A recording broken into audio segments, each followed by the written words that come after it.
আমি ডক্টর সৌরভ কুমার সাহা। গতকালকে অনেক চেষ্টা করেও লাইভে আসা যায় নাই, কারণ কিছু টেকনিক্যাল প্রবলেম ছিল। তো আজকে চেষ্টা করব যে আপনাদের পুরো ডিটেলস হাইপোথাইরয়েডিজম সম্পর্কে বলার। আমি আমার পরিচয়টা দিচ্ছি। আমি এখন আছি এনাম মেডিকেল কলেজের রেজিস্ট্রার হিসাবে, এমসিবিএস পার্ট 2 ট্রেনিং হিসেবে আছি। তো শুরু করা যাক। হাইপোথাইরয়েডিজম বোঝার জন্য যে জিনিসটা জানতে হবে, ফিজিওলজি জানা থাকলে আপনার সব কিছু এমনিতেই মনে থাকবে। আপনি ডোজ, হাইপোথাইরয়েড কেন হচ্ছে, কেন আমি এটাকে হাইপোথাইরয়েডিজম বলবো, অথবা একটা পেশেন্ট আসলেই তাকে আমি হাইপোথাইরয়েডিজম ডায়াগনোসিস করবো কি না, আপনি সুন্দরভাবে চিন্তা করতে পারবেন। তো সব কিছুই এখানে যা আমি বলবো পুরাটাই কিন্তু আপনার পোস্ট গ্রাজুয়েশনের যে এন্ট্রি পরীক্ষাগুলো আছে সবগুলোতে কাজে লাগবে। ইভেন এমআরসিপির ক্ষেত্রেও এই ইনফরমেশনগুলোই লাগে। সুতরাং তাহলে শুরু করা যাক। তো প্রথম জিনিসটা হচ্ছে যে এই জিনিসটা আমরা সবাই জানি যে থাইরয়েড রিলিজিং হরমোন রিলিজ হয়, তারপর থাইরোস্টিমুলেটিং হরমোন রিলিজ হয় অ্যান্টিপিটিউটারি থেকে। তারপর সেটা কাজ করে তার গ্ল্যান্ডের উপর, থাইরয়েডের উপর। তারপর কিন্তু হরমোনটা কাজ করতে যেয়ে সে কিছু মেটাবলিজম হয় এবং কিছুটা বাইন্ডিং প্রোটিন হিসাবে কিন্তু থেকে যায়। আমরা এখানে এই ছবিটা দেখানোর উদ্দেশ্য হচ্ছে থাইরয়েড ম্যাক্সিমাম বাইন্ডিং প্রোটিনের সাথে, মানে থাইরয়েড বাইন্ডিং গ্লোবিউলিন এর সাথে বাইন্ড করে থাকে এবং খুব অল্প পরিমাণেই ফ্রি অবস্থায় থাকে। তো আমরা এখন দেখি। তো ওই ছবিটা থেকে আরেকটা জিনিস আমাদের শিখতে হবে, সেটা হচ্ছে যদি এই গ্ল্যান্ড থেকে যদি কোনো কিছু বাড়ে, T3 গ্ল্যান্ড থেকে বের হয়ে হরমোন যদি বাড়ে, সেক্ষেত্রে কিন্তু এটা যে এখানে নেগেটিভ স্টিমুলেশন দিবে এবং সেটা কিন্তু দুইটা জায়গাতে দেয়, একটা পিটুইটারিতে দেয়, একটা হাইপোথ্যালামাসে দেয়। দেখেন এখানে নেগেটিভ। সুতরাং এটা যদি এখানে হরমোন বাড়ে, এটা নেগেটিভ, হরমোন যদি কমে, এটা পজিটিভ ফিডব্যাক রেগুলেশন করবে। এটা নেগেটিভ ফিডব্যাক মেকানিজম অথবা পজিটিভ ফিডব্যাক মেকানিজম আমরা সবাই পড়ছি ফিজিওলজিতে। নেক্সট স্লাইডে যাই। এই ছবিটা কুমার অ্যান্ড ক্লার্ক থেকে নেওয়া। এই ছবিটা খুব একটি ইম্পর্ট্যান্ট একটা ছবি। বিভিন্ন বইয়ে খুব সুন্দর করে থাকে। দেখা যায় কিছু বইয়ে ডেভিডসন এত ভালো ছবি নাই, যেটা আছে সেটাও ভালো, কিন্তু এটা একটু ভালো বোঝার জন্য এটা আমরা প্রথমে লক্ষ্য করব। এটা কিন্তু থাইরয়েড সেল একটা দেখতে এমন, ফিজিওলজিতে আপনি দেখলে এমনই দেখবেন। দেখতে হবে, আপনাকে চিন্তা করতে হবে, কল্পনা শক্তিটা ওই জায়গায় নিতে হবে যে এটা একটা সেল, এটা একটা কলয়েড, এখানে অনেকগুলো ফলিকুলার সেল আছে। থাইরয়েডে দুইটা সেল, একটা ফলিকুলার, একটা প্যারাফলিকুলার। এটা হচ্ছে নীল রঙের এই সেলগুলো হচ্ছে প্যারাফলিকুলার, এবং যেগুলো দেখতেছে ব্লুইশ, এগুলো হচ্ছে ফলিকুলার সেল। এখান থেকে সব কিছু যে কলয়েডে যায় এবং কলয়েডে যায় T3 T4 তৈরি হয়ে আবার এই সেলটি বের হয়ে আসে, ব্লাডে চলে আসে। এখন এই ছবিটাকেই বড় করে এখানে দেখানো হয়েছে, লক্ষ্য করেন। এটা হচ্ছে ফলিকুলার সেল, এটা কলয়েড, এই লালটা হচ্ছে এই জায়গাটা, এটা হচ্ছে এটা, আর বাইরেরটা হচ্ছে ব্লাড। এটা হচ্ছে আমাদের সার্কুলেশন, এখানে সার্কুলেশন থেকে সব কিছু ট্রান্সপোর্ট হয়। তো প্রথমে কি হয়, প্রথমে আপনাকে চিন্তা করতে হবে আয়োডাইড ফর্মে আমরা পাই ব্লাডে, খাই যেগুলো লবণ, আয়োডাইড হিসাবে যায়। আয়োডাইড যে এখানে অক্সিডেশন হয়, অক্সিডেশনের কারণে আয়োডিনে রূপান্তরিত হয়, এবং এই রূপান্তরিত হওয়ার কারণে সে এই আয়োডিনটা তখন কলয়েডে যে টাইরোসিনের সাথে বাইন্ড করে। এই যে একটা এখানে একটা ট্রান্সপোর্টার আছে, এটা বলে পেনরিন ট্রান্সপোর্টার, এবং এই পেনরিনের নামে একটা সিনড্রোম হয়, এটা হচ্ছে পেনরিন সিনড্রোম। যাদের এই ট্রান্সপোর্টারটা নষ্ট থাকে তাদের এই সিনড্রোম হয়, এবং এটা অটোজোমাল রিসেসিভ ডিসঅর্ডার। এটা খুব ইম্পর্ট্যান্ট, এখান থেকে বিভিন্ন অ্যান্টি পরীক্ষাতে কোশ্চেন থাকতে পারে, এটা জানার জন্য সুন্দর। এই পেশেন্টগুলোর কি হয়, যেহেতু এটা অটোজোমাল রিসেসিভ, সুতরাং এটা কিন্তু আপনাকে আর্লি এটা আপনাকে সিমটম প্রকাশ করবে। বাচ্চাদের হয় বিশেষ করে, তাদের এই সিমটম থেকে সে আয়োডিন সবই খাচ্ছে, কিন্তু তার কিন্তু গ্রোথ, মেন্টাল যে অ্যাবিলিটি, এগুলো কিন্তু ভালো করে ডেভেলপ করবে না, তার ইন্টেলিজেন্সের মাত্রা কিন্তু খুবই খুবই কম থাকবে। হ্যাঁ, তো এখন দেখা যায় আপনাকে যেটা এখান থেকে জানতে হবে যে ডিজিজগুলো বোঝার জন্য, এখানে আয়োডিনটা অক্সিডেশন হলো, অক্সিডেশন হয়ে কিন্তু আয়োডিন হলো, আয়োডাইড হয়ে গেলো আয়োডিন, আয়োডিন হয়ে কিন্তু সে টাইরোসিনের সাথে বাইন্ড করে। আমরা টাইরোসিন নিয়ে এখন জানবো হোয়াট ইজ টাইরোসিন। টাইরোসিন হচ্ছে হোয়াট ইজ টাইরোসিন দেখেন, টাইরোসিন হচ্ছে আমাদের বডিতে ফিনাইল অ্যালানাইন করে একটা নন এসেনশিয়াল অ্যামাইনো অ্যাসিড আছে, সেটা বিভিন্ন বিক্রিয়ার মাধ্যমে টাইরোসিন হয়। এর অর্থ হচ্ছে আপনার এটার জন্য কখনোই আপনার থাইরয়েড হরমোন প্রোডাকশন হতে কিন্তু কোনো প্রবলেম হবে না, কারণ এটা আমাদের নন এসেনশিয়াল, মানে আমাদের এটা খেতেই হবে এমন কোনো বাধ্যবাধকতা নাই, আমাদের শরীরে আছে, এন্ডোজেনাস থেকে তৈরি হয়। সুতরাং এই টাইরোসিনটা কিন্তু খুবই ইম্পর্ট্যান্ট। তো এই টাইরোসিন একটা ডিজিজে থাকে না, সেটা হচ্ছে ফিনাইল কিটোন ইউরিয়া। কারণ হচ্ছে ওই যেটা আমি আপনাকে দেখাইলাম ফিনাইল অ্যালানাইন, ওইখান থেকে টাইরোসিন তৈরি হয়, কিন্তু ওইখান থেকে এটা তৈরি হইতে যে এনজাইমটা লাগে, ওই এনজাইমটা যদি না থাকে তখন কিন্তু এটা তৈরি হবে না। সুতরাং তখন কিন্তু ওই ডিজিজ হবে। হ্যাঁ, তো এটা ইম্পর্ট্যান্ট টাইরোসিন জানা। টাইরোসিন সম্পর্কে অনেকের কোয়ারি থাকে, হোয়াট ইজ টাইরোসিন সে জানে না, অনেকে ডিটেলসে কোনো পড়ে না, তাই এটা নিয়ে আসলাম। তো এখানে টাইরোসিন পাওয়া যায় কিসে? টাইরোসিন মেনলি পাওয়া যায় ডেইরি প্রোডাক্টস, মানে দুধ জাতীয় খাবার, মাছ, মাংস, ডিম, হ্যাঁ, ওটস, তারপর গমের তৈরি যে কোনো খাবারেই এই টাইরোসিন থাকে। সুতরাং আমাদের ডেইলি রিকোয়ারমেন্টস কিন্তু এখান থেকেই ফিল আপ হয়ে যায়, আর এমনিতেও বডি থেকে তৈরি হয়। হ্যাঁ, এন্ডোজেনাস। তো এই ছবিটা লক্ষ্য করেন এখন, এখানে ওই টাইরোসিনটা এখানে থাকে কলয়েডে। কলয়েড থেকে তখন এই আয়োডিন যে ওর সাথে যে বাইন্ড করলো, এটাকে বলা হয় আয়োডিনেশন। আয়োডিনেশন দেখেন, আয়োডাইড টাইরোসিন, এটাকে বলা হয় আয়োডিনেশন। ঠিক আছে, এই আয়োডিনেশন হওয়ার কারণে কিন্তু সে তৈরি হলো আয়োডাইড টাইরোসিন।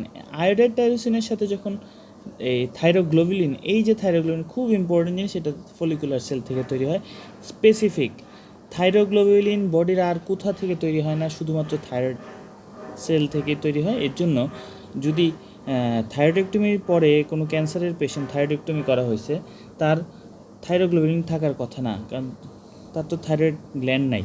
যদি থাকে বুঝতে হবে আপনার হয় একটোপিক কোনো সাইটে থাইরয়েড সেল আছে, সেটা হইতে পারে এমব্রিওলজিক্যালি, অথবা তার এই রেমন্যান্ট ক্যান্সার সেল বডিতে থেকে যায় এবং ওইখান থেকে কিন্তু থাইরোগ্লোবিন প্রোডাকশন হচ্ছে।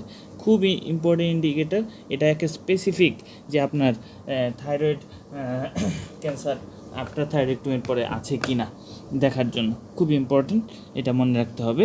এই থাইরোগ্লোবিনের সাথে যখন এটাকে বলা হয় অর্গানিফিকেশন।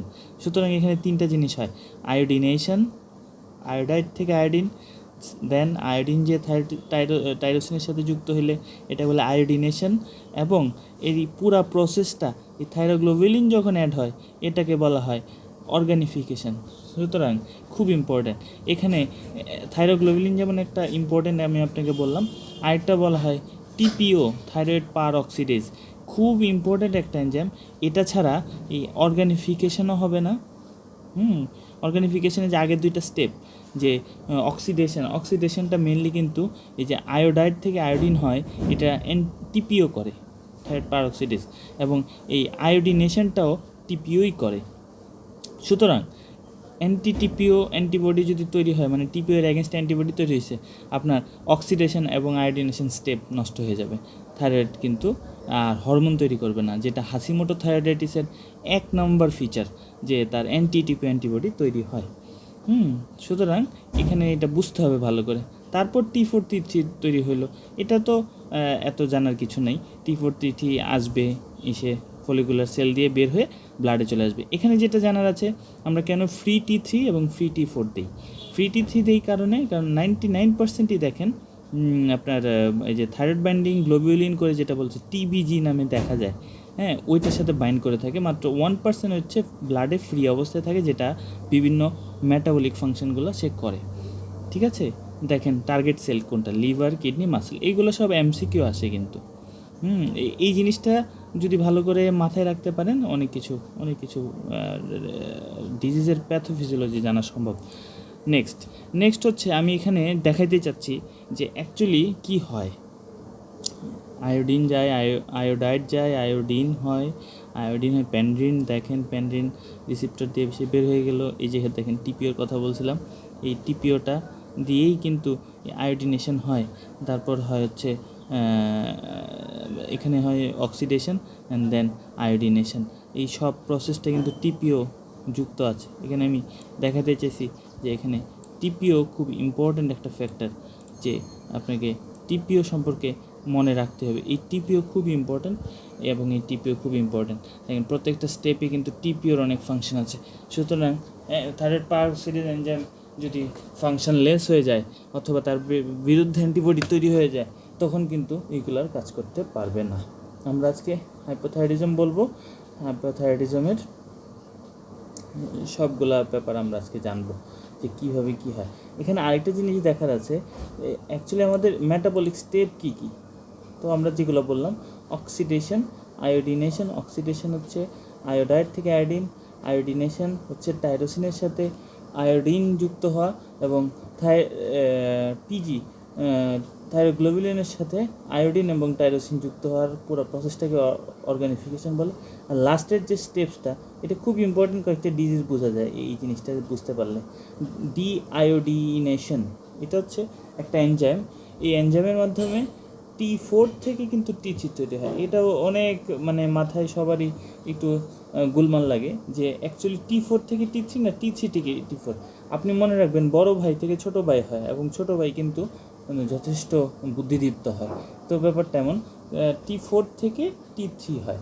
এই T4 থেকে T3 যে হয়, এটা এই ডিআয়োডিনেশনের কারণে হয়ে থাকে।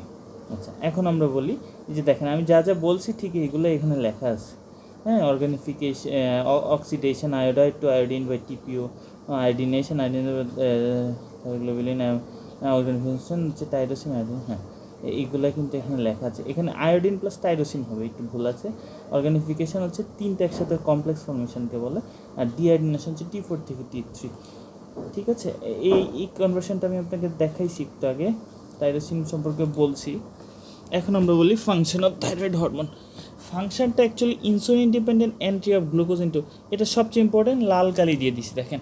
অ্যাকচুয়ালি থাইরয়েড হরমোন এমন একটা হরমোন যেটা আমাদের বডির মেজর জায়গায় তার কন্ট্রোল সিস্টেম বসায় রাখছে। অ্যাজ আমেরিকা যেমন দেখা যায় এক এক মহাদেশে এক এক জায়গায় ঘাঁটি গেড়ে রাখছে, ঠিক থাইরয়েড হরমোনের ফাংশনটা অনেকটা এরকম। সে করছে কি, এমন জায়গায় এমন এনজাইমকে সে কন্ট্রোল সিস্টেমের ভিতর নিয়ে আসছে যে ওকে দ্বারা ছাড়া কিন্তু ও কোনো কাজ করতে পারে না। এমন কিছু কথা আমি একটু পরে বলা শুরু করব, আপনারা মনে রাখেন যে এখানে কি হচ্ছে, enhancement of insulin dependent anti glucose, মানে গ্লুকোজ যে ঢুকবে ইনসুলিনের মাধ্যমে, ইনসুলিনও আছে গ্লুকোজও আছে, কিন্তু নাই থাইরয়েড হরমোন। তাহলে কী হবে, ওই গ্লুকোজ কিন্তু আর ঢুকতে পারবে না, ইনসুলিন কিন্তু ভালো কাজ করতে পারবে না সেলের উপর, কারণ থাইরয়েড হরমোন নাই। থাইরয়েড হরমোন সেন্সিটিভিটি তৈরি করে ইনসুলিন ঢুকতে, হ্যাঁ, এবং গ্লুকোজ ঢুকতে সেলের ভিতর বাই ইনসুলিনকে অ্যাক্টিভ করে রাখতে, ইনসুলিনকে পিছন থেকে শক্তি যোগায়, যে আপনি চান যে ওই জায়গাটাকে পারমেবল করেন যে গ্লুকোজ এন্ট্রি করতে পারে। হ্যাঁ, রিসিপ্টরগুলো ফুয়েল হিসেবে কাজ করে। মায়োকার্ডিয়াল অক্সিজেন কনজাম্পশন, এটা কিন্তু খুব ইম্পর্ট্যান্ট। এটার উপর কিন্তু ডোজ ডিপেন্ড করে। এই একটা জিনিসের উপর কিন্তু আপনার একটা ডোজিং চেঞ্জ হয়ে যাচ্ছে। যাদের ইসকেমিক হার্ট ডিজিজ, মানে যাদেরকে আপনি ইসকেমিক হার্ট ডিজিজের একটা পেশেন্ট এইজড, তাকে কিন্তু এই মায়োকার্ডিয়াল অক্সিজেন কনজাম্পশন কিন্তু করে হচ্ছে থাইরয়েড হরমোন। এটা যদি কম থাকে তাহলে কিন্তু ওর অ্যানজাইনা ডেভেলপ করবে। কেন? কারণ ওর তো অক্সিজেন আছে, মায়োসাইট আছে, কিন্তু কার্ডিয়াক মায়োসাইট আছে, কিন্তু কাজ করতে পারতেছে না করলেই তখন কিন্তু পেইন হবে, কার্ডিয়াক মাসলে পেইন হবে, ইসকেমিক পেইন হবে। এটা হচ্ছে সবচেয়ে ইম্পর্টেন্ট। যে হাইপোথাইরয়েডিজম পেশেন্টের অ্যানজাইনা কিন্তু সিমটম বেশি থাকে।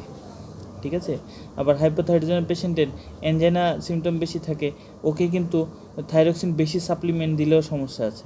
হ্যাঁ, খুব কশাসলি দিতে হয়। এটা আমি লাস্টে ট্রিটমেন্টের অপশনে বলবো।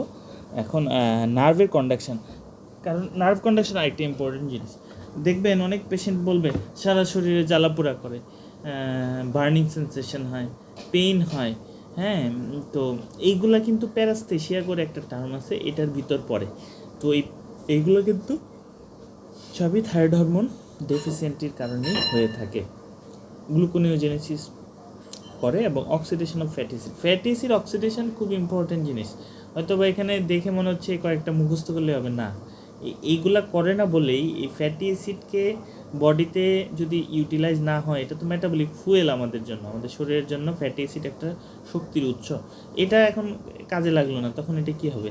এটা কিন্তু লিপিড হয়ে যাবে শরীরে, ডিসলিপিডিমিয়া হবে। দেখেন এখান থেকেই আপনি কি কি হচ্ছে সব বলে দিতে পারবেন, যে এই কী কী ইনভেস্টিগেশন আপনি দিবেন, এইগুলা চিন্তা করে করে দিতে হবে। যে একটা হাইপোথাইরয়েডিজম পেশেন্ট সাসপেক্ট করতেছি, ওর কী কী ইনভেস্টিগেশন, তো তখন এইগুলো আপনাকে দিতে হবে।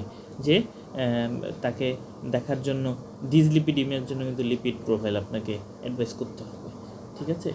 তো পরবর্তীতে আরও বলবো। তো এখন হচ্ছে আমরা ডিজিজটা সম্পর্কে যে জানবো যে ওরা কী ক্লিনিক্যাল প্রেজেন্টেশন নিয়ে আসে। অ্যাকচুয়ালি হাইপোথাইরয়েডিজম পেশেন্টের ওয়েট গেইন থাকবে, এগুলো সবাই জানে, কিন্তু প্রশ্নটা আপনি কি করবেন, আপনি প্রশ্ন দিয়ে বুঝতে পারবেন, আর সাইন দিয়ে, ফিজিশিয়ান হিসেবে সাইন দিয়ে দেখাটাই ইম্পর্টেন্ট। কারণ আপনি পেশেন্ট তো আপনাকে অনেকভাবে মোটিভেট করে ফেলবে যে তার এটা না হয় না ওইটা হয়, এই হয় না ওই হয়, কেউ কিছু সময় বাড়ায় বাড়ায় বলবে। আপনাকে এখান থেকে উঠে আসতে হবে। কীভাবে উঠে আসবেন?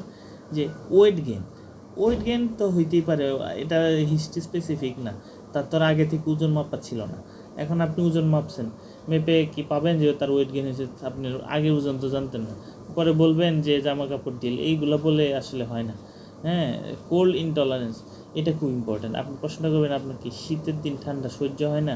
তো প্রচণ্ড ঠান্ডা লাগে কিনা, প্রথম শীত লাগে কিনা শীতের দিন, অথবা গরমের দিন অতিরিক্ত গরম লাগে কিনা, শীতের দিন অতিরিক্ত শীত লাগে কিনা, এইটা বলবেন। ঠান্ডা লাগে বললে কিন্তু ওরা আবার অন্য কিছু বুঝে, ঠান্ডা লাগে বলা যাবে না, বলতে হবে অতিরিক্ত শীত লাগে কিনা। তারপর কি কার্ডিয়াক ব্র্যাডিকার্ডিয়া, হ্যাঁ, এবং এখানে প্যালপিটেশন এবং ট্যাকিকার্ডিয়া অ্যাট্রিয়াল ফিব্রিলেশন। এখানে একটা আছে যে রেস্টিং ট্যাকিকার্ডিয়া, তো রেস্টিং ব্র্যাডিকার্ডিয়া ইম্পর্ট্যান্ট। এই রেস্টিং কন্ডিশনে এটা একটা ইসিজি দিয়ে বোঝা যায়, হ্যাঁ, অথবা আপনি পালস মেপেও বুঝতে পারবেন যে রেস্টিং কন্ডিশনে তার এত ব্র্যাডিকার্ডিয়া, কোনো ড্রাগ হিস্ট্রি নাই, যে সে বিটা ব্লকার খায় না, কোনো যেসব ড্রাগ ব্র্যাডিকার্ডিয়া করে তাদের কোনো হিস্ট্রি সে নাই। নর্মাল পেশেন্টের ব্র্যাডিকার্ডিয়া কেন, এটা কিন্তু আপনি বুঝতে পারবেন যে পালস দেখে ইসিজি করে। এখানে দেখেন একটা জিনিস আছে, dry, cold and yellowish skin. দেখেন এটা কেন বলেন তো? কারণ আমি আপনাকে বলছিলাম যে এমন জায়গায় সে ঘাঁটি কাটছে যে এটা সে এমন ইয়েলিশ স্কিনটা হয়। এটা আমি পরে বলবো, নেক্সট স্লাইডে আছে কেন হবে, হ্যাঁ, মানে জন্ডিস হবে, কেন জন্ডিস হবে। নন পিটিং ইডিমা, এটার একটা কারণ আছে, এটার কারণটা এখানেই বলে দিই। নন পিটিং ইডিমা হচ্ছে হাইপোথাইরয়েডিজম, ডেভিডসন বলে যে বিভিন্ন জায়গায় মিউকোপলিস্যাকারাইড ডিপোজিশন হয়, এর জন্য কিন্তু এই নন পিটিং ইডিমা হয়। যেখানে প্রোটিন আছে, নিচে প্রোটিন বসা, হ্যাঁ, ওইখানে কিন্তু আপনি বেশিক্ষণ হাত আঙুল চাপ দিয়ে ধরে রাখতে পারেন, পিট করবে না। পিট মানে কি? গর্ত হবে না, এখানে চাপ দিবেন, আবার চাপ উঠায় ফেলবেন, সুন্দর করে উঠে যাবে, আগের মতো হয়ে যাবে। এটা বলে নন পিটিং ইডিমা। এর জন্য এখানে মিউকোপলিস্যাকারাইড মেনলি জমা হয়, এই বিভিন্ন জায়গায় হয়, মেনলি স্কিনে হয়, সাবকিউটেনিয়াস টিস্যুগুলোতে মিউকোপলিস্যাকারাইড জমা হয়, যে লং টার্ম যদি কারো হাইপোথাইরয়েডিজম থাকে। তো আর সেকেন্ড, এখানে আরও অনেক কিছু আছে, যেমন এই যে মেনোরেজিয়া, ওলিগোমেনোরিয়া, এইগুলো তো হবেই, এগুলা আসলে রিলিভেন্ট হিস্ট্রি নিতেই হবে আপনাকে। কিন্তু ইম্পর্টেন্ট হচ্ছে নিউরোলজিক্যাল এই সাইন দুইটা, decrease deep tendon reflex and carpal tunnel syndrome. আমি আগে সহজটা বলে নিই, তারপর একটু ভিতরে ঢুকবো। কার্পাল টানেল সিনড্রোম কেন হয়? আমরা কি জানি যে কার্পাল টানেল সিনড্রোম হচ্ছে টানেল দিয়ে মিডিয়াল নার্ভ যায়, যাদের এই মিউকোপলিস্যাকারাইড বেশি রিলিজ হয়, এবং এই যে হাইপোথাইরয়েডের জন্য লং টার্ম একটা মিউকোপলিস্যাকারাইড জমা হয়েছে, ওই টানেলে কিন্তু যে সে বিভিন্নভাবে ডিপোজিশন হয়। এই লং টার্ম ডিপোজিশন হয়ে যায়, টানেলটা বন্ধ হয়ে যায়। টানেলটা বন্ধ হয়ে গেলে কিন্তু ওই মিডিয়াল নার্ভটা কম্প্রেশন হয়, এবং কম্প্রেশন হলে তখন তার কার্পাল টানেল সিনড্রোম ডেভেলপ করে। এবং ডিপ টেন্ডন রিফ্লেক্স খুব ইম্পর্ট্যান্ট, দেখেন এটা বুঝিয়ে দিচ্ছি, এই ছবিটা দেখেন, এই ছবিটা কিন্তু আমরা এই ছবি আপনার সমস্ত পজিশনের সব এন্ট্রি পরীক্ষা লাগবে, কারণ এটা অনেক ইম্পর্ট্যান্ট একটা, এটা বুঝতে অনেক কঠিন হয় অনেক সময়। জেড লাইন, এম লাইন, তারপর আই লাইন, তারপর ডার্ক এরিয়া, এইগুলা সার্কোমেয়ারের বিভিন্ন, এই যে এইগুলো দেখাইছে, এই যে এটা হচ্ছে সার্কোমেয়ারের ইন্টারনাল একটা স্ট্রাকচার দেখাইছে। আমাদের এত কিছু লাগবে না, মেনলি জানতে হবে এটা একটা নার্ভ টার্মিনাল, এখানে যখন অ্যাসিটাইলকোলিন রিলিজ হয়, অ্যাসিটাইলকোলিন রিলিজ হয়ে গেছে, এই সিনাপস, সিনাপস থেকে কি হয়, অ্যাসিটাইলকোলিন স্ট্রেসদার অ্যাসিটাইলকোলিনটা রিজলভ হয়ে যায়, কিন্তু প্রিসিনেপ্টিক মেমব্রেন থেকে যে অ্যাসিটাইলকোলিন রিলিজ হয়েছে সে কিন্তু পোস্টসিনেপ্টিক মেমব্রেনে মানে মাসলের উপর সে কিন্তু কাজ করছে। ওই কাজ করার কারণে প্রচুর পরিমাণে ক্যালসিয়াম তৈরি হয়েছে। এই যে দেখেন, হ্যাঁ, প্রচুর পরিমাণে ক্যালসিয়াম কিন্তু রিলিজ হয়েছে, এখানে দেখেন প্রচুর ক্যালসিয়াম রিলিজ হয়েছে, প্রচুর ক্যালসিয়াম কিন্তু দেখেন সার্কোমেয়ারের বিভিন্ন জায়গায় এসে বসে গেছে। এটাতে কিছুই হয় না, এটা অ্যাক্টিন এবং মায়োসিন কিন্তু কন্ট্যাক্টে চলে আসবে, এতটুকু মনে রাখলেই হবে। ক্যালসিয়াম যখন রিলিজ হবে এবং সার্কোমেয়ার ভরে যাবে, হ্যাঁ, সার্কোমেয়ারে যখন এই ক্যালসিয়াম রিলিজ হবে, সার্কোমেয়ার থেকে প্রচুর ক্যালসিয়াম বের হয়ে যখন অ্যাক্টিন মায়োসিনের উপর কাজ করবে, তখন কিন্তু ক্লোজ কন্ট্যাক্টে আসবে, অ্যাক্টিন মায়োসিনের হেড কিন্তু একে অপরকে ধরে রাখবে, যতক্ষণ ধরে রাখবে ততক্ষণ কন্ট্রাকশন হবে। আবার নর্মাল ফিজিওলজি হচ্ছে বেশিক্ষণ ধরে রাখে না, এটা খুব তাড়াতাড়ি এটা রিল্যাক্সেশন মোডে চলে যায়, কোনো কন্ট্রাকশন ফলোড বাই রিল্যাক্সেশন। কেমন রিল্যাক্সেশন হবে, এই ক্যালসিয়াম চ্যানেলের, ক্যালসিয়ামের যে এটিপিএস চ্যানেল বলে এটা, এইগুলাকে, হ্যাঁ, এই যে এইগুলা, হ্যাঁ, এইগুলা কী হবে, এগুলা ব্লক হয়ে যাবে। এগুলো যদি ব্লক হয়ে যায় তখন কিন্তু রিল্যাক্সেশন ফেজে আসার কথা, কিন্তু যাদের থাইরয়েড হরমোন নাই তাদের কিন্তু এই যে সাইডগুলো দেখেন, এইগুলো ব্লক, চাকার মতো যেগুলো, এগুলো অ্যাকচুয়ালি ব্লক বোঝাচ্ছে, এইগুলো কিন্তু বন্ধ হয়ে যাওয়ার কথা ছিল নর্মালি, কিন্তু এটা একটা ফিজিওলজিক্যাল পিকচার, এটা কিন্তু ব্লক হবে না, এটা আস্তে আস্তে ব্লক হবে। এই চ্যানেলটার বলে calcium ATPase channel, calcium ATPase. এই চ্যানেলটা বন্ধ হয় না, এই চ্যানেলটা আস্তে আস্তে বন্ধ হয়, তখন যেটা খুব র্যাপিডলি বন্ধ হওয়ার কথা ছিল আস্তে আস্তে বন্ধ হয়, এবং এর জন্যই এই রিল্যাক্সেশনটা আস্তে আস্তে হয়। কন্ট্রাকশনের পর যে রিল্যাক্সেশনটা আপনি যার ইনিশিয়েট করছেন, কন্ট্রাকশন হয়েছে, তারপর রিল্যাক্সেশনটা আস্তে আস্তে হবে, কারণ এটা তো সম্পূর্ণভাবে বন্ধ হইতে পারতেছে না, কারণ তার থাইরয়েড হরমোন ডেফিসিয়েন্ট আছে, ওই T3 এসে এই রিসিপ্টরটাতে কাজ করে। সুতরাং এটা খুব ইম্পর্ট্যান্ট, এগুলা জানা উচিত, হ্যাঁ। আচ্ছা, এখন দেখেন প্রাইমারি ভার্সেস সেকেন্ডারি, এটা খুব একটি ইফেক্টিভ না, কিন্তু তবু এগুলো দেখা উচিত আর কি, হ্যাঁ। কারণ দেখেন, ব্রেস্ট যদি কারো অ্যাট্রোফি থাকে, কারো যদি লো ব্লাড প্রেশার থাকে, এই ব্রেস্ট অ্যাট্রোফিটা ইম্পর্টেন্ট, আর স্কিন পিগমেন্টেশন এখানে, হ্যাঁ। কেন? কারণ হচ্ছে যাদের THS কম অথবা থাইরয়েড রিলিজিং হরমোন যে হাইপোথ্যালামাস থেকে, ওরা যদি কম থাকে, সেক্ষেত্রে কিন্তু প্রোল্যাক্টিন সিক্রেশন হবে না, আর প্রোল্যাক্টিন সিক্রেশন না হলে কিন্তু আলটিমেটলি গোনাডোট্রপিন রিলিজিং হরমোন যেটা, হ্যাঁ, ওইটাকে কিন্তু সাপ্রেস করার মতো, ওটা কিন্তু সাপ্রেস হয়ে যাবে, হ্যাঁ, ওইটা কাজ করবে না, এর জন্য কিন্তু অ্যাট্রোফিক ব্রেস্ট হইতে পারে, এটা খুব একটি ইম্পর্ট্যান্ট না। আচ্ছা, তো হাইপো এবং হাইপারথাইরয়েডিজমের ভিতর যেটা আপনাদের জানতে হবে, এটা একটা ভেনচার্টের ইম্পর্টেন্সটা হচ্ছে যে এখানে যেটা আপনাকে জানতে হবে যে এখানে পিওরলি কিন্তু হাইপারথাইরয়েডিজম হচ্ছে গ্রেভস ডিজিজ এবং টক্সিক, এটা পুরো ডিজিজ প্রসেসটাতেই কিন্তু সে হাইপারথাইরয়েডিজম নিয়ে আপনার সাথে প্রেজেন্ট করবে। বাদবাকি থাকবে Hashimoto, sub acute thyroiditis, postpartum thyroiditis, Riedel thyroiditis, iodine deficiency এবং লিথিয়াম। আমরা আয়োডিন ডেফিসিয়েন্সি সবচেয়ে বেশি চিনি হাইপোথাইরয়েড হিসেবে, কিন্তু না, সবচেয়ে বেশি কিন্তু প্রাইমারি অ্যাট্রোপিক হাইপোথাইরয়েডিজম, যেটা সবচেয়ে বেশি ওয়ার্ল্ড ওয়াইড, তারপর হাসিমোটো, তারপর হচ্ছে আয়োডিন, তারপর হচ্ছে অন্যান্য কিছু, হ্যাঁ। এবং সাবক্লিনিক্যাল হাইপোথাইরয়েডিজম সবচেয়ে বেশি পাওয়া যায়, এটা এখানে আসবে না, কিন্তু সাবক্লিনিক্যালগুলো কিন্তু পেশেন্ট বেশি পাবেন আপনি, হ্যাঁ। এই চারটা দেখানোর ইম্পর্টেন্স হচ্ছে যে তারা কেন একটা পেশেন্টের সাব অ্যাকিউট বলতেছে যে হাইপোথাইরয়েডিজম, কিন্তু সে ওভারল্যাপ কেন করতেছে, কারণ তাদের ভিতর এই দুইটার, সবার ভিতরই মোটামুটি এই তিনটা ডিজিজের ক্ষেত্রে ইনিশিয়াল ফেজটা হবে hyperthyroidism, then followed by hypothyroidism. প্রথমে হাইপোথাইরয়েডিজমের পিকচার নিয়ে প্রেজেন্ট করবে আপনার কাছে, তারপরে সে হাইপোথাইরয়েডিজম হয়ে যাবে। এটা কেন হয়? এটার কারণ হচ্ছে যে পেশেন্টের হাইপোথাইরয়েডিজম হয় তার কিন্তু প্রিফর্ম কিছু হরমোন গ্ল্যান্ডে থাকে। যার হাইপোথাইরয়েডিজম হবে, গ্ল্যান্ড ভাববে যে আমার এখন ভিতরে যা আছে সব উজাড় করে দিয়ে দিই। তো সব উজাড় করে দিয়ে দিতে গেলে যখন যেটা হয় যে রেগুলেশনটা মেনটেন হয় না, বেশি পরিমাণ হরমোন ব্লাড সার্কুলেশনে চলে আসে। ঠিক যতদিন এটা ব্লাড সার্কুলেশনে থাকবে ততদিন হাইপারথাইরয়েডিজম লাইক ফিচার আপনি পরীক্ষা করলে পাবেন হাইপারথাইরয়েডিজমের ছবি, ইন্টারপ্রিটেশন করে ফেলবেন হাইপারথাইরয়েডিজম, কিন্তু না, এটা কিন্তু এখান থেকে বাঁচতে হলে আপনাকে কিছু অ্যান্টি বডি যেমন অ্যান্টি টিপিও, অ্যান্টি টিজি, তারপর কিন্তু ক্লিনিক্যাল ফিচার, এগুলো মিলাই কিন্তু আপনাকে বুঝতে হবে যে না, এটা হচ্ছে এই ডিজিজের প্রাথমিক মাত্র শুরু, এটা কিন্তু পরবর্তীতে হাইপো হওয়ার চান্স আছে এবং ফলো আপে রাখতে হবে পেশেন্টকে। ঠিক আছে, তো আমরা সামনে আগাই। আরেকটা হচ্ছে অ্যামিওডারন। হ্যাঁ, এখানে লিথিয়াম আছে এবং আরেকটা অ্যামিওডারন। ওরা দুইজন কিন্তু কি করে, ওরা অ্যাকচুয়ালি T4 থেকে T3 কনভার্সন হতে দেয় না। এই যে ডিআয়োডিনেজ আপনাকে বলছিলাম, ওই এনজাইমটাকে কিন্তু সে ইনহিবিট করে দেয়। এর জন্য কিন্তু সে এই হাইপোথাইরয়েডিজমই করে। ঠিক আছে, আচ্ছা, গ্ল্যান্ডের উপর কোনো কাজ করে না, সে পেরিফেরাল কনভার্সনটাকে কিন্তু বাধা দেয়।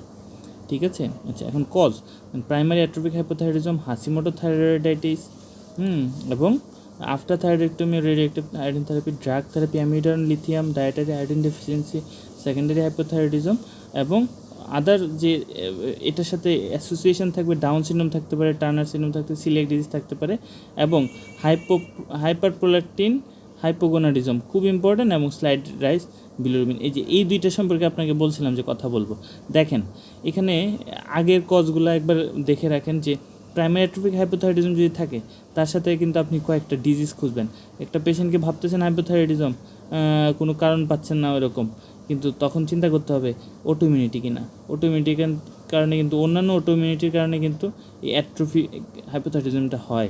মেনলি থাইরয়েড গ্ল্যান্ডগুলো অ্যাট্রোফি হয়ে যায়। যেমন type 1 diabetes mellitus, Edison disease এবং পার্নিশিয়াস অ্যানিমিয়া, এই তিনটে ইম্পর্টেন্ট, বিভিন্ন কোশ্চেনে থাকে এন্ট্রি পরীক্ষাগুলোতে। হ্যাঁ, হাসিমোটো থাইরয়েডাইটিস, এটা কিন্তু 10 Times common in female, and acute phase কিন্তু হচ্ছে থাইরোটক্সিকোসিস হয়। হ্যাঁ, এবং অ্যান্টিটিপিও কিন্তু পজিটিভ। ঠিক আছে, তারপরে কি, এগুলো তো জানলেনি। আর এখানে যেটা হচ্ছে হাইপার প্রোল্যাকটিন, কেন থাইরয়েড হরমোনের সাথে প্রোল্যাকটিনের কী সম্পর্ক? দেখবেন গাইনোকোলজিস্টরা সবসময় থাইরয়েড দিবে, একটা টিএইচএস দিবে, একটা প্রোল্যাকটিন দিবে, কী দেখবে সাথে এফএসএস দেখবে, এলএস দেখবে, এগুলো সব একটা কানেকশান আছে। কানেকশানটা বুঝতে হলে দেখেন এই ছবিটা দেখেন। হ্যাঁ, ছবিটা না, এটা আগে দেখেন, এটা ডেভিডসন থেকে নেওয়া। আপনারা পজিশনের যতগুলো ক্লাস করবেন সবগুলোতে এই ছবি পাবেন, চিন্তার কোনো কারণ নেই, সব বইতেই আছে। এটা ডেভিডসন থেকে নেওয়া। দেখেন T3 দিছে কিন্তু T4 দেয় নেই। T3 সবচেয়ে বেশি সেন্সিটিভ হাইপোথ্যালামাসের জন্য। T3 যদি কম থাকে, আমরা আজকে হাইপো নিয়ে কথা বলতেছি, এটা কম থাকলে এটা বেশি রিলিজ হবে। এটা যদি বেশি রিলিজ হয় এটা কিন্তু প্রোল্যাকটিনকে বাড়াবে। এটা শুধু নিজে টিএইচএসকে স্টিমুলেট দেয় না, এটা প্রোল্যাকটিনকেও দেয়। এইটাই হলো এখানকার প্রবলেম। সুতরাং প্রোল্যাকটিনকে দিলে আমাদের গোনাড দুর্বল হয়ে যাবে। কীভাবে হবে দেখেন, প্রোল্যাকটিনকে দিছে, সে ব্রেস্টের উপর কাজ করছে, ল্যাকটেশন করতেছে, কিন্তু না, এই প্রোল্যাকটিনকে যদি বাড়ায় দেয় তখন কিন্তু এই ছবিটা আপনাকে দেখতে হবে। দেখেন এখানে প্রোল্যাকটিন কিন্তু বেড়ে গেছে, দেখেন অ্যান্টিপিটিটাস থেকে প্রোল্যাকটিন বেড়ে গেছে। প্রোল্যাকটিন কি শুধু ব্রেস্টের উপর কাজ করবে? না, প্রোল্যাকটিন যদি বেড়ে যায় এটা কিন্তু নেগেটিভ একটা স্টিমুলেশন দিবে গোনাডোট্রপিক রিলিজিং হরমোনকে। তারপর কিন্তু এই সাইকেলটার হবে না। এটা যদি নেগেটিভ হয়ে যায় তখন কিন্তু এইগুলা রিলিজ হবে না, ওভারি কিন্তু আর ডেভেলপ করতে হবে না, হাইপোগোনাডিজম তৈরি হয়ে যাবে। খুব ইম্পর্টেন্ট। এর জন্য অ্যামোনিরিয়া নিয়ে গাইনোকোলজিস্টের কাছে পেশেন্ট আসে, তারা ইভ্যালুয়েশন করে থাইরয়েড হরমোন এবং প্রোল্যাকটিন দিয়ে, যে আসলে ওইখানে কোনো সমস্যা হচ্ছে কি না, থাইরয়েড হরমোন কম কি না, ওইসব কারেকশান করতে চায়। সুতরাং ইম্পর্ট্যান্ট বোঝার জন্য এটা খুব ইম্পর্ট্যান্ট।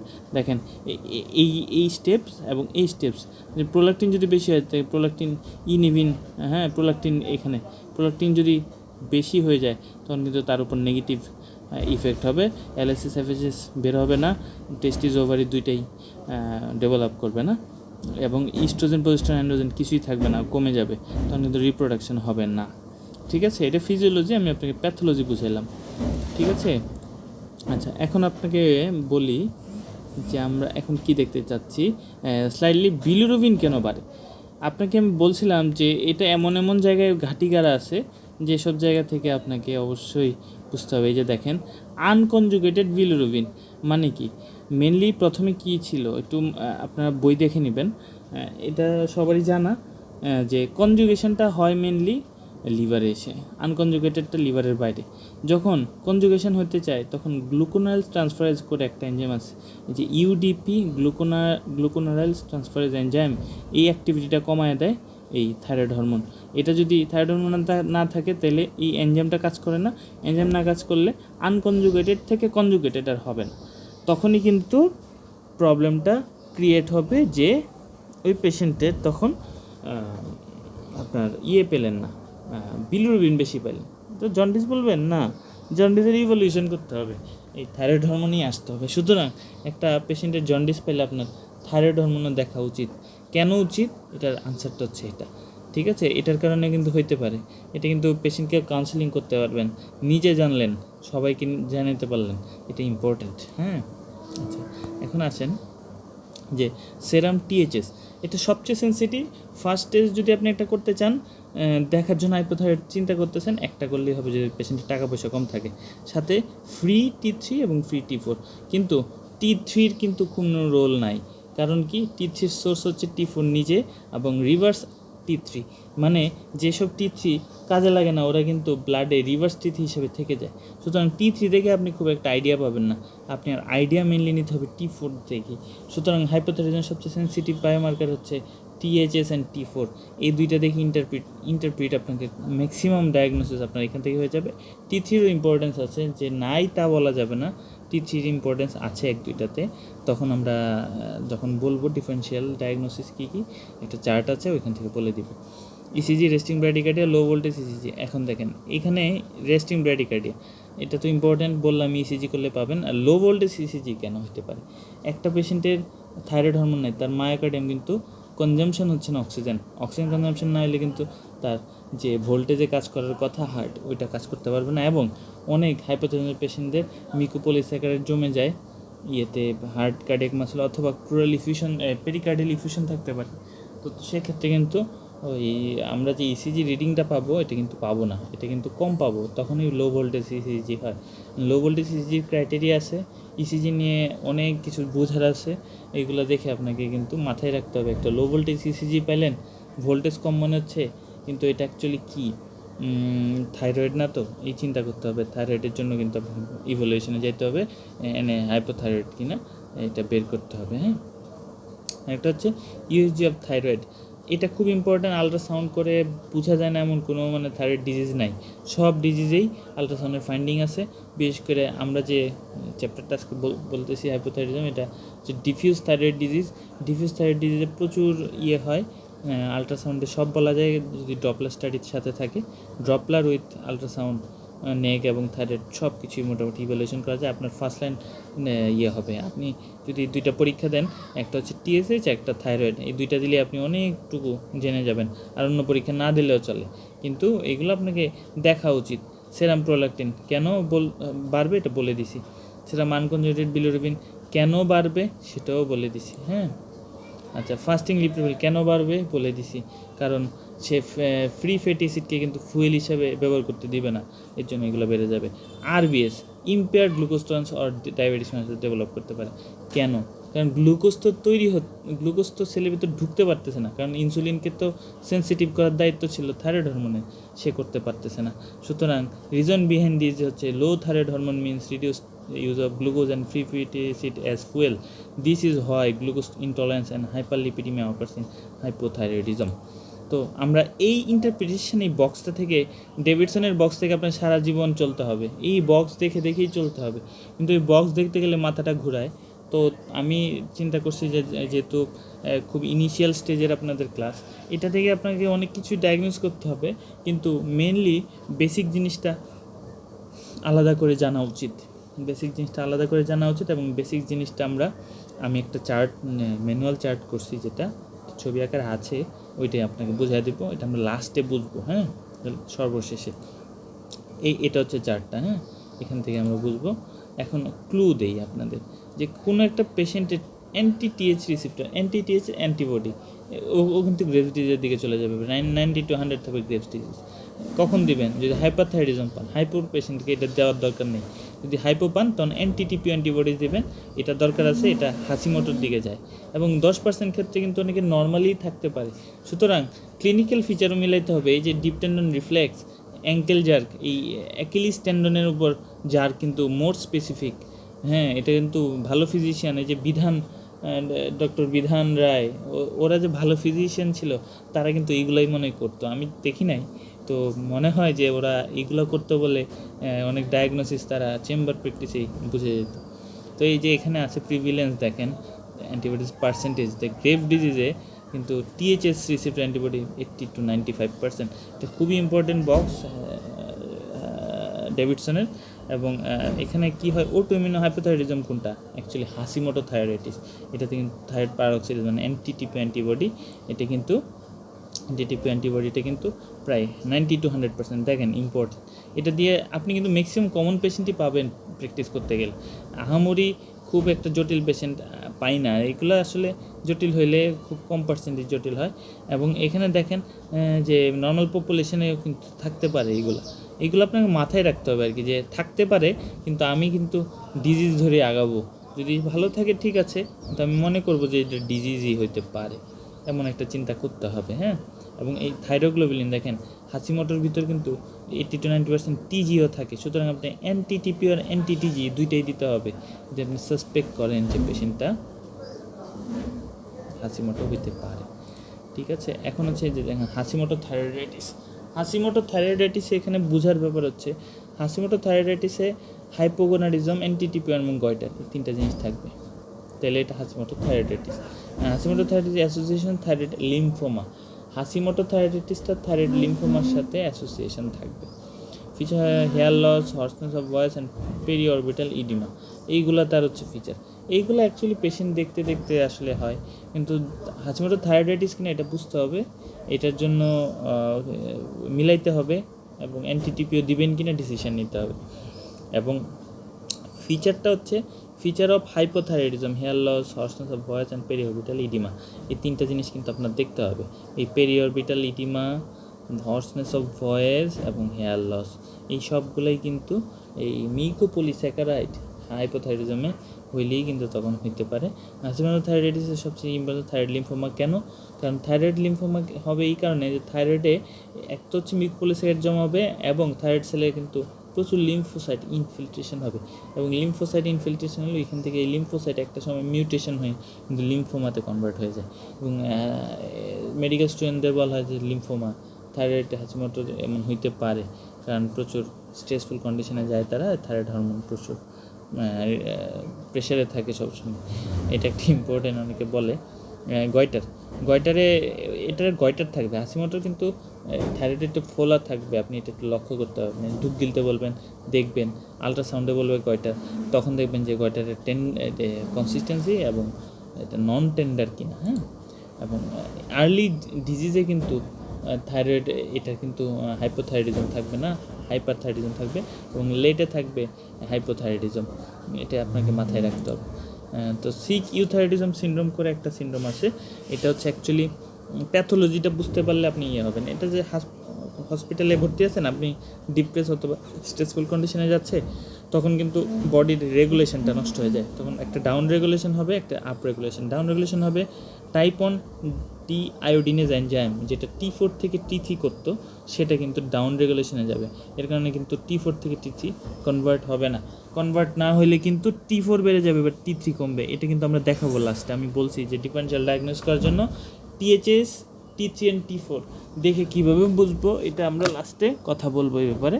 এবং up regulation of type 3 deiodinase to inactivate reverse T3 also to reducing basal metabolic rate. Up regulation যে T3 আছে, এটা হবে কি বডির যে টিথিগুলো ছিল, আপনি হসপিটালে ভর্তি হয়েছেন, তারপর যে বডিতে টিথিগুলো কাজ করতেছিল এইগুলো রিভার্স টিথিতে চলে যাবে, আপরেগুলেশন হবে, বেশি বেশি হবে। তখন কিন্তু আমার চাহিদা মতো যে টি3 ছিল ওইটা কিন্তু কমে গেছে। কিন্তু অ্যাক্টিভ ফর্ম অফ থাইরয়েড হচ্ছে টি3 যদি না থাকে তাহলে তো টি4 থেকে লাভ হচ্ছে না। তখন কিন্তু আপনার একটা সিনড্রোম হবে, ওই সিনড্রোমটাকে বলতেছে সিক ইউথাইরয়েড সিনড্রোম বা নন থাইরয়েডাল ইলনেস। অনেক জায়গায় পাবেন এটা, হ্যাঁ। এবং এটা কিন্তু ইম্পর্ট্যান্ট অনেক জায়গার জন্য। কখন হয়? এমআই, স্টারভেশন, আপনি অনেকক্ষণ ধরে না খেয়ে আছেন, burn, trauma surgery, malignancy, diabetic ketoacidosis, chronic renal failure, মানে যত ইনফ্লামেটরি কোনো একটি ইনফেকশন হয়েছে তখনও কিন্তু হতে পারে। সুতরাং তখন যদি এমন একটা পিকচার পান যে ব্লাডের যে টি3টা কম আর টি4 নর্মাল অথবা বেশি হয়ে আছে, এবং টিএইচএসটা তখন বেশি, তখন কিন্তু চিন্তা করতে হবে যে এটা সিক থাইরয়েড ইউথাইরয়েডিজম কিনা, হ্যাঁ, এইভাবে মনে রাখতে হবে। এবং এটার রিকভারি, এটা রিভার্সেবল এবং এটা রিকভারি হয়ে যায় সিস্টেম ইলনেস ভালো হওয়ার সাথে সাথেই। আর নেক্সট স্টেপ ম্যানেজমেন্ট হচ্ছে repeat thyroid function after 3 month. 3 মাস পর কিন্তু এটা অটোমেটিকলি ভালো হয়ে যাবে, কারণ তখন আপনার স্ট্রেসফুল কন্ডিশনগুলো চলে গেলে আপনি আস্তে আস্তে বাসায় গেলেন, রেস্ট নিলেন, আর এটা ঠিক হয়ে যাবে, হ্যাঁ। এবং আমরা আসি সবচেয়ে ইম্পর্ট্যান্ট সাব ক্লিনিক্যাল হাইপোথাইরয়েডিজম, খুবই ইম্পর্ট্যান্ট।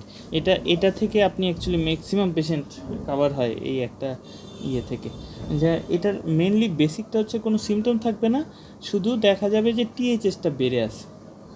আমরা কি বলছি, টিএইচএসের সেন্সিটিভিটি সবচেয়ে বেশি হাইপোথাইরয়েডিজমে।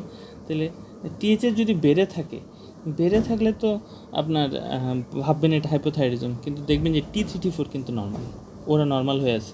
তাহলে আপনি জিনিসটা চিন্তা করতে পারবেন যে টি3 টি4 নর্মাল, টিএইচএস মানে আমার হাইপোর দিকে যায় না এখনও। কেন যায় নাই, এটা কিন্তু আমাদের ইভ্যালুয়েশন করতে হবে। ইভ্যালুয়েশন বলতে ফলো আপে রাখতে হবে, আর তাকে দেখতে হবে যে অ্যান্টিবডি কোনো ডেভেলপ করছে কিনা বডিতে। যদি ডেভেলপ করে তাহলে কিন্তু তাকে ট্রিটমেন্ট দিতে হবে, এটা আমরা বলতেছি। দেখেন কি বলছে, সিগনিফিকেন্সটা কি, risk of progressing to overt hypothyroidism is 2 to 5% per year higher in men. Risk increase by presence of thyroid auto antibodies.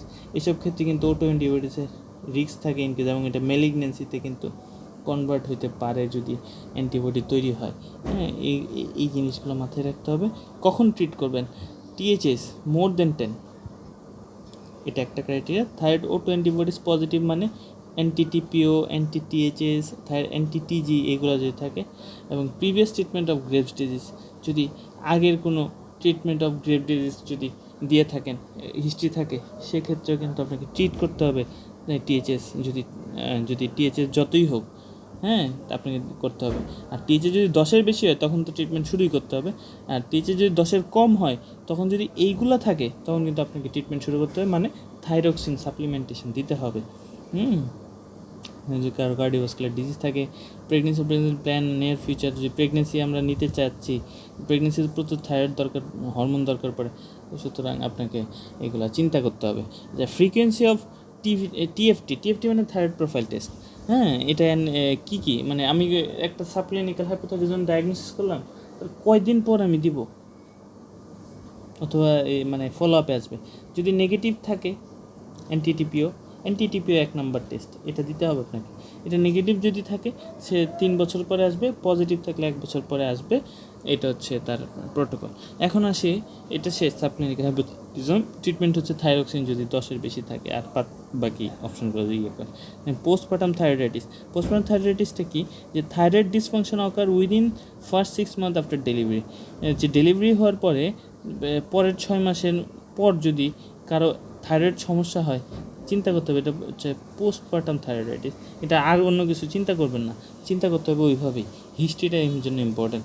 Pathophysiology, the exact aetiology is unknown, but lymphocytic infiltration of thyroid is typical suggesting autoimmunity. এখানেও কিন্তু lymphocyte হচ্ছে infiltration, এটা হচ্ছে প্রেগনেন্সির পর হচ্ছে, আর হাসিমোটোতে কিন্তু সবসময় হচ্ছে। ইনভেস্টিগেশন কি, অ্যান্টিটিপিও, এই যে অ্যান্টিটিপিও যেখানে আছে ওইখানে লিম্ফোসাইট, মিউকোপলিস্যাকারাইড এগুলার কিন্তু ডিপোজিশন হবে। Management, the thyrotoxic phase is not usually treated with anti-thyroid drug. যখন ম্যানেজমেন্ট, এটা কি বলছে, এটাতে কিন্তু পোস্টপার্টাম থাইরয়েডিস কিন্তু একটা সময় পর্যন্ত হাইপারথাইরয়েডিজম থাকে। কিন্তু তখন কিন্তু আপনি হাইপারথাইরয়েডিজম আছে বলে কার্বিমাজল অথবা প্রোপাইল থায়োইউরাসিল এগুলো দিতে পারবেন না। আপনি বুঝতে হবে অ্যাকচুয়ালি ডিজিজটা কি, ডায়াগনোসিসের জন্য ইম্পর্টেন্ট। ডায়াগনোসিস আপনি পারেন, বুঝেন যে একটা প্রেগনেন্সির 6 মাস পর হয়েছে, এটাতে দেওয়া যাবে না, তাহলে এটা দিতে হবে কি প্রোপানল। প্রোপানল দিলে হবে কি জানেন, প্রোপানল যে শুধুমাত্র আমাদের অ্যাংজাইটি, ট্রিমার এগুলো কমায়, এগুলো কিন্তু না। প্রোপানল কিন্তু করে কি, T4 থেকে T3 হইতে দেয় না, এই কনভার্সনও কিন্তু সে বন্ধ রাখে। তাহলে T4 থেকে T3 না হলে প্রাথমিক যে ইনিশিয়াল ফেজ কিন্তু আপনার এখানে হাইপারথাইরয়েডিজম, তখন কিন্তু প্রোপানল দিলে এই হাইপারথাইরয়েডিজমটা আর ইফেক্টিভ হয় না শরীরের জন্য। কারণ T3 তো নাই, T4 থাকুক, T4 তো কোনো মেটাবলিক ফাংশনে ওরকম কাজ করতে পারে না। হ্যাঁ, এর জন্য প্রোপানল ইজ বেস ড্রাগ। এটা কিন্তু থাইরয়েড ফাংশনের উপর একটা কাজ আছে T4, এর জন্য সবসময় আমরা ইন্ডেভারই দিই। হ্যাঁ, প্রোপানলই দিতে হবে। হ্যাঁ, এবং হাইপোথাইরয়েড ফেজে কিন্তু আমরা আপনার থাইরক্সিন দিতে পারবেন। এই যে withdrawal period after 6 month to measure require thyroid function, যতদিন না পর্যন্ত থাইরয়েড ফাংশন রিস্টোর হচ্ছে। Recurrence of থাইরয়েডিটিস is common in subsequent, যে থাইরয়েডিটিসটা রিকারেন্ট হওয়ার চান্স থাকে প্রচুর। হ্যাঁ, এখন হচ্ছে হাইপোথাইরয়েডিজম ম্যানেজমেন্ট বুঝতে হলে আপনাকে জিনিসটা বুঝতে হবে যে অ্যাকচুয়ালি আপনাকে কত টিএইচএস আপনার নর্মাল ভ্যালুতে কত রাখতে হবে। এমন আমি জানি যে অনেকে আছে যে এই রিপোর্টগুলো আমরা ভালো করে ইন্টারনেট সময় দেখা হয় না বলে জিনিসগুলো মাথায় থাকে না। টিএইচএস কিন্তু 5-এর বেশি কখনো হইতে পারবে না, এটা আপনার মাথায় ঢুকিয়ে নিতে হবে। স্ট্যান্ডার্ড হচ্ছে 2.5। হ্যাঁ, এই 2.5 এবং 5 এটা মাথায় থাকতে হবে সবসময়। এটা থাকতে পারলে যে খুব তাড়াতাড়ি সব রিপোর্ট আপনি রিড করতে পারবেন। এবং এখানে চিন্তা করতে হবে এই লোকের বয়স 50-এর বেশি না কম, 50-এর বেশি হলে কিন্তু, এবং সাথে দেখতে হবে যে ইসকিমিক হার্ট ডিজিজের হিস্ট্রি আছে কিনা। তাইলে কিন্তু আমি আপনাকে প্রথমে বলছিলাম ischaemic heart ডিজিজের পেশেন্টে cautiously thyroxine replacement করতে হবে। একে হুট করে দেওয়া যাবে না, হুট করে দিলে কিন্তু সে অ্যানজাইনার সিমটম অ্যাগ্রাভেট করবে। হ্যাঁ, এবং ট্যাব থাইরক্সিন 25 শুরু করতে হবে, এবং এটা কিন্তু 50-এর বেশি আপনি বাড়াতে পারবেন না। সেক্ষেত্রে কিন্তু আপনাদের এন্ডোক্রাইনোলজিস্টের অথবা স্পেশালিস্ট মেডিসিনের ওদের লাগবে, ফলো আপে লাগবে। সুতরাং আপনি 25 করে শুরু করবেন, এবং এটা ডেইলি ডোজ, একটা ডোজ দেয়। সকালে শুরু করেন 25 একটা করে। হ্যাঁ, যাদের 50 বছরের বয়স বেশি, যাদের 50-এর কম তাদের কিন্তু থাইরক্সিন আপনি 50 থেকে 100 শুরু করতে পারবেন। 50-ও শুরু করতে হয়, 100 শুরু করতে পারেন। এবং থাইরয়েড হরমোন আমরা যখন দিই, দেখবেন 3 অথবা 2+0+0 মানে 3টা করে, এটা 100 পাওয়া যায়, 50 পাওয়া যায়, 25 পাওয়া, আপনার ইচ্ছা আপনি কীভাবে দেবেন। তো ভয় পাওয়ার কিছু নাই, অনেকে ভয় পায়। Up titration of thyroxine every 4 weekly, প্রতি 4 সপ্তাহ পর পর আপনি থাইরয়েড হরমোনের ডোজ বাড়াইতে পারবেন। ডোজ কিন্তু 4 সপ্তাহ আগে বাড়াইতে পারবেন না, কারণ থাইরক্সিন আমরা যেটা T4 দিচ্ছি লং অ্যাক্টিং, এটা কাজ করতে কিন্তু আপনাকে 7 দিনের মতো সময় লাগে। এটা কিন্তু খুব, এবং T3 ডিউরেশন কিন্তু 6 থেকে 8 ঘন্টা। সুতরাং 7 দিন যে জিনিসটা আপনার শরীরে থাকবে ও আস্তে আস্তে কাজ করতে করতে সময় লাগে। সুতরাং আপনি ডোজ 4 সপ্তাহ পরেই বাড়ানোটা হচ্ছে ideal. Interaction, drugs interfere with absorption of thyroxine leading to hypothyroid crisis. যে এখানে আমি বলতে চাচ্ছি অ্যাকচুয়ালি এটা এই জায়গাটা আনার ইম্পর্টেন্স হচ্ছে যে আমরা একটা থাইরয়েডের জন্য একটা ট্রিটমেন্ট দিলাম, ধরেন থাইরক্সিন, কিন্তু এর সাথে যদি এমন কোনো কিছু দিয়ে বসি যেটার জন্য তার এই হরমোনগুলোর অ্যাবজর্পশনই হচ্ছে না, তখন একটা বিপদ না। এর জন্য এই খেয়াল রাখতে হবে যে পিপিআই প্রোটন পাম্প ইনহিবিটর যেন আমরা না দিই। হ্যাঁ, এটার সাথে অ্যাভয়েড করি যতটুকু পারি। রিফর্ম পেশেন্ট কোনো টিবি ড্রাগ পাচ্ছে তখন কিন্তু এটা দেওয়া যাবে না, দেওয়া যাবে কশাসলি, কিন্তু তখন কিন্তু থাইরক্সিন অ্যাবজর্পশন কম হবে। ক্যালসিয়াম সাপ্লিমেন্ট, অনেকে ক্যালসিয়াম খাইতে থাকে, কিন্তু এটা করা যাবে না, না করতে হবে। হ্যাঁ, অ্যামিউডারন এটা স্পেসিফিক, এটা আপনারা পাবেন না। আয়রন কিন্তু দেওয়া যাবে না, আয়রন দিলে কিন্তু থাইরক্সিনের অ্যাবজর্পশন কম হবে। এবং কোলেস্টাইরামিনটা ইম্পর্টেন্ট। কোলেস্টাইরামিন অনেকেরই আমরা দেই, যাদের পোস্ট কোলেসিস্টেক্টমির পর ডায়রিয়া হচ্ছে লং টার্ম, ওতে কিন্তু কোলেস্টাইরামিন দেওয়া হয়। লক্ষ্য রাখতে হবে তাদের যেন থাইরয়েড হরমোন রিপ্লেসমেন্ট পায়, এমন লোক কিন্তু কোলেস্টাইরামিন পাবে না, কারণ এই কোলেস্টাইরামিন থাইরয়েড হরমোনকেই হেপাটোবিলিয়ারি পুরো সিস্টেমে বিলিয়ারি পুরো সিস্টেমে কিন্তু থাইরয়েড হরমোনের যাতায়াত আছে, ওই যাতায়াত কিন্তু সে বন্ধ করে দেয়, সে কিন্তু এখান থেকে আসতে দেয় না। এটা কিন্তু ইম্পর্টেন্ট। হ্যাঁ, Then follow-up advice. Checked after 8 to 12 weeks, the therapeutic goal is normalization of thyroid stimulating hormone THS level. এই THS লেভেলটা 8 থেকে 12 সপ্তাহ পর আপনি টেস্ট করে দেখবেন যে নর্মাল হয়েছে কিনা। আপনি এর আগে কিন্তু কমেন্টস করতে পারবেন না যে নর্মাল হয়ে গেছে অথবা নর্মাল হয় না, পেশেন্ট বলবে ভালো লাগে না। কিন্তু ডেভিডসনে বলা আছে যে উইদিন 1 to 2 weeks যে থাইরক্সিন আপনি যদি সাপ্লিমেন্ট দেন আপনার ইফেক্ট করা শুরু করে এবং সিমটমগুলো রিজলভ হয়ে যায়। কিন্তু আপনাকে কমেন্টস করতে হবে 8 থেকে 12 সপ্তাহ পর। এটা খুব ইম্পর্ট্যান্ট। এটা কিন্তু ক্লিনিক্যালি আপনাকে খুব হেল্প করবে একটা হাইপোথাইরয়েড পেশেন্ট হ্যান্ডেল করতে। এটা আপনি কিন্তু নোট করে রাখেন, ঠিক আছে? এবং থ্যাংক ইউ, অনেক কিছু বললাম। তো একটা চার্ট বাকি আছে বলছিলাম, চার্টটা শুরু করি। অ্যাকচুয়ালি এটা দেখে আপনারা সব ডায়াগনোসিসগুলো করবেন এবং এটা আপনাকে খুব হেল্প করবে যে ডেভিডসনের ওই ইয়েটা দেখার জন্য। ডেভিডসনের পুরো ব্যাপারটা এখান থেকেই আপনি কভার করতে পারবেন আশা করি। আচ্ছা, এখানে যেটা দেখা যাচ্ছে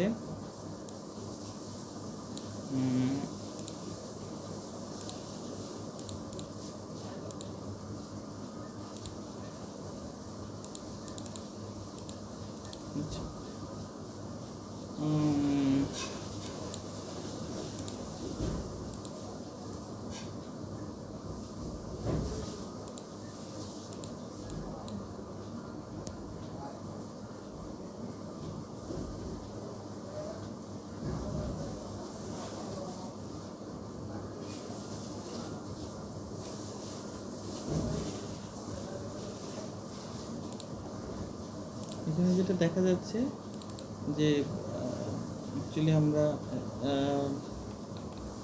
একটু ওয়েট করতে হবে।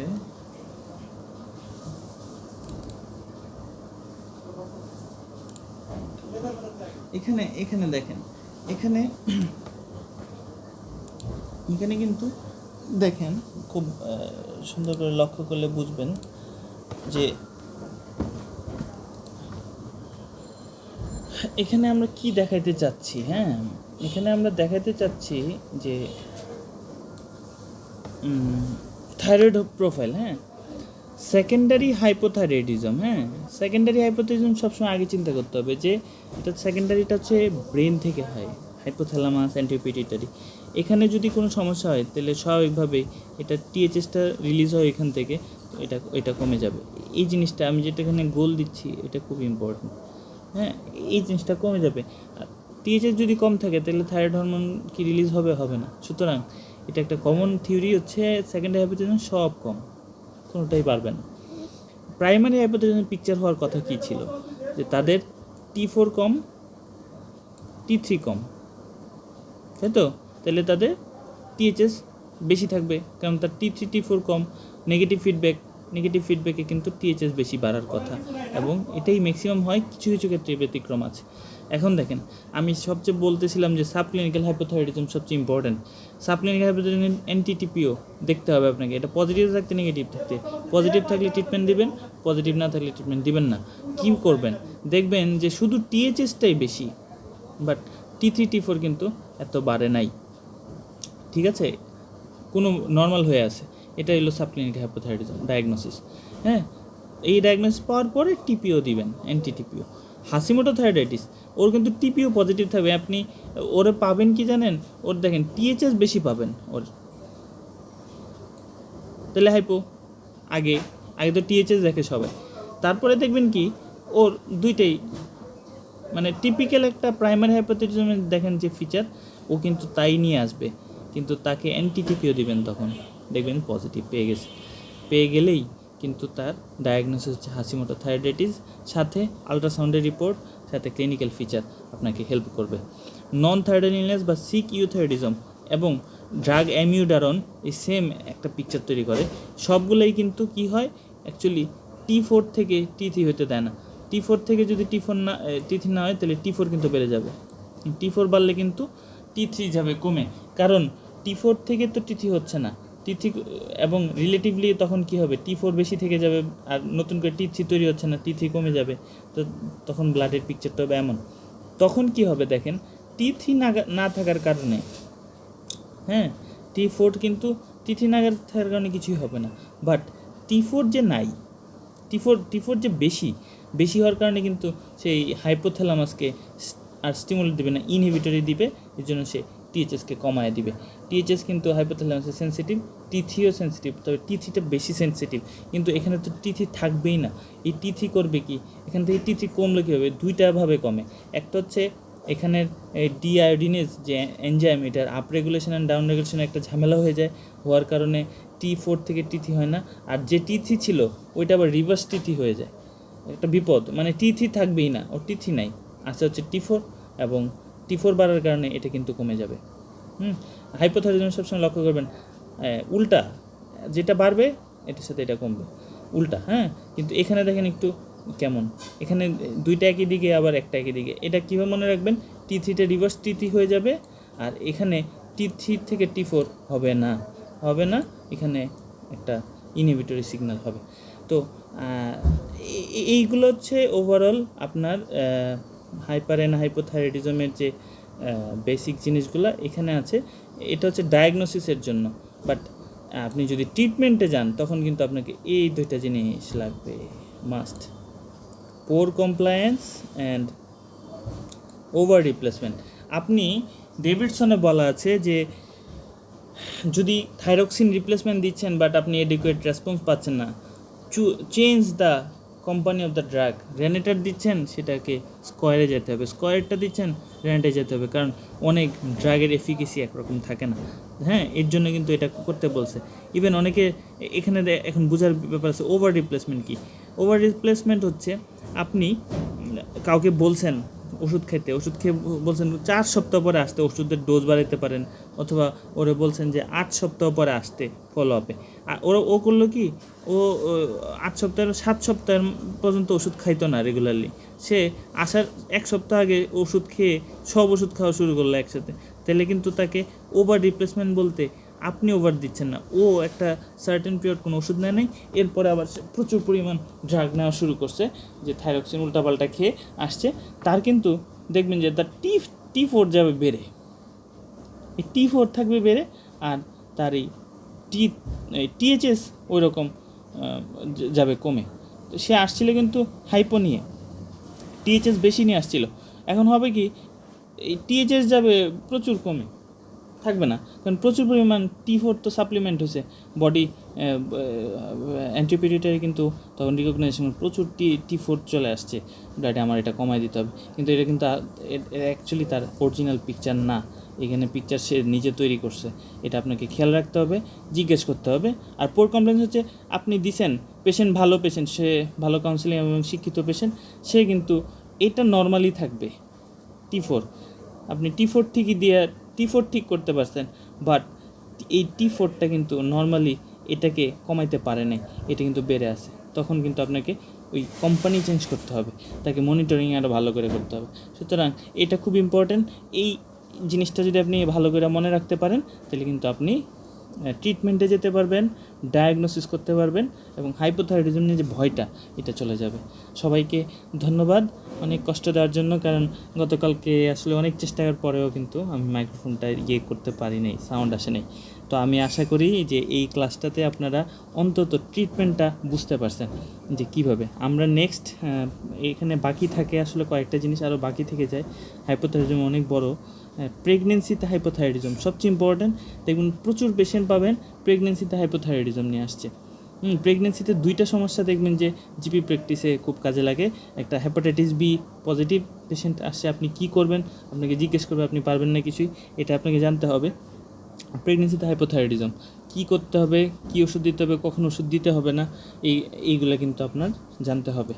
সবাইকে ধন্যবাদ বলে আজকের ক্লাসটা এখানেই শেষ করছি, আবার দেখা হবে, ধন্যবাদ।